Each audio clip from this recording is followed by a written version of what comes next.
Yo, what it do? My name's Anyo. I have somewhat of a problem. I'm gonna be going to Vancouver in a couple of days, and I'm trying to figure out how to capture more stuff without being annoyed about grabbing and bringing gear. So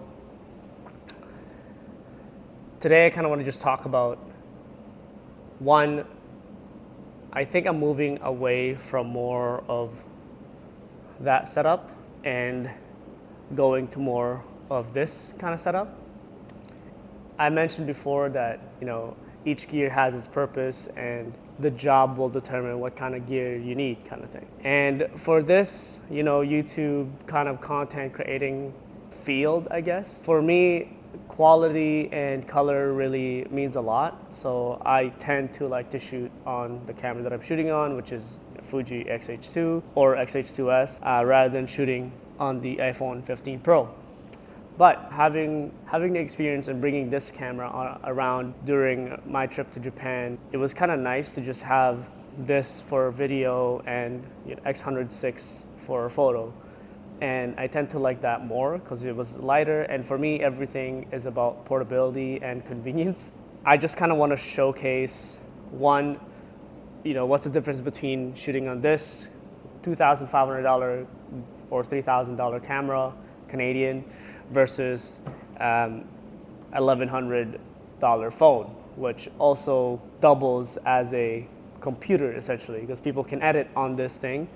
I don't do that, but some people do, and they make content from their phone and edit from their phone. So a lot of people do that, but I still like to edit and color my stuff. That's why I even went with the iPhone 15 Pro, because it can shoot log. But yeah, I just wanted to bring you along on kind of like why I'm deciding to shoot on an iPhone versus shooting on Fuji whenever it comes to creating woodwork. In terms of creating content and just stuff for me, essentially, I want to be able to just have convenience and ease of use, essentially. All right, so talking about mirrorless cameras, DSLRs, and any other equipment for video, one thing I really want for anything is convenience and just ease of use. One problem with this kind of setup all the time for me is that, tripods like this, for example, doing this is kind of annoying for me. And I'm one of those people that if I have an idea or a thought, I want to get it out of the way as soon as possible. Something stupid, but even like taking selfies, for example.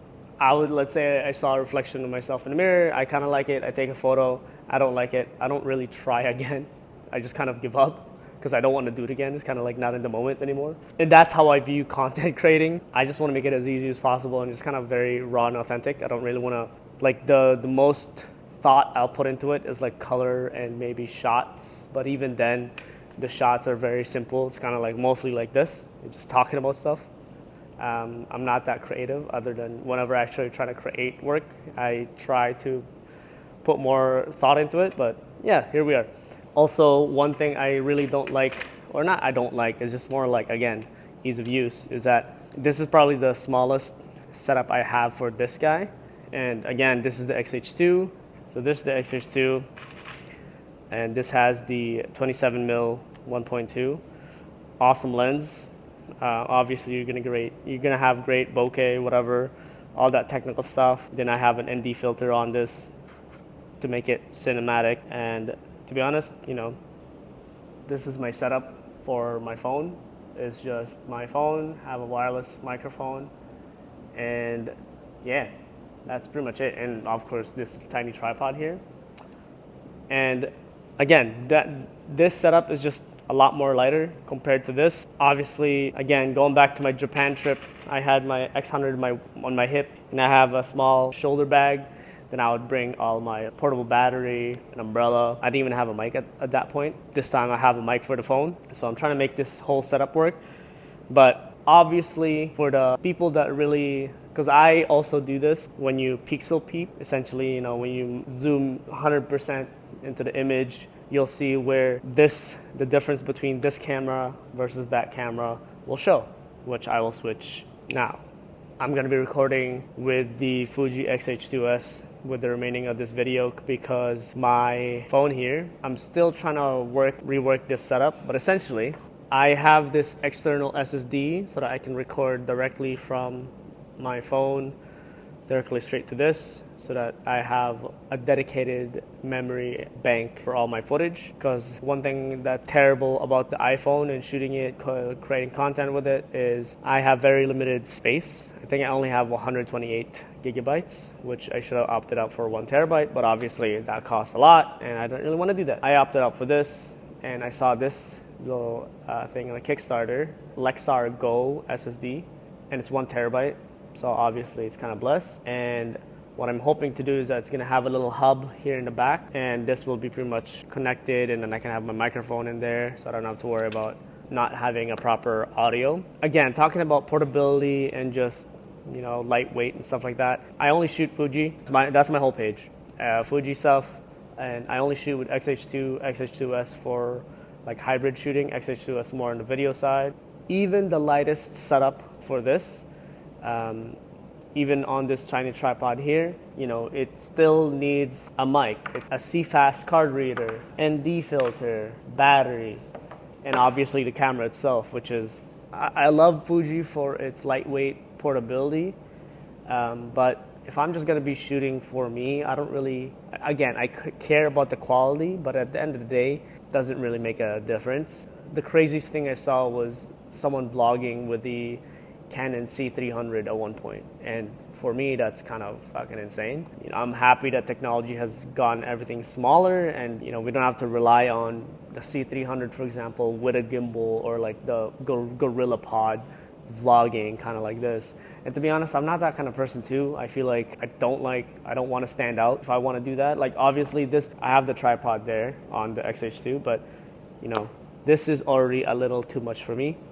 Like having this propped up like this and talking to this, I feel odd. So I'm still trying to figure out ways how to make myself feel comfortable and just, you know, okay with it, because this is what everyone does. Again, for the phone camera setup, my iPhone 15 Pro, obviously there's like a tripod that's like, again, using that, but this itself can be a little tripod, and then the memory stick, and that's pretty much it.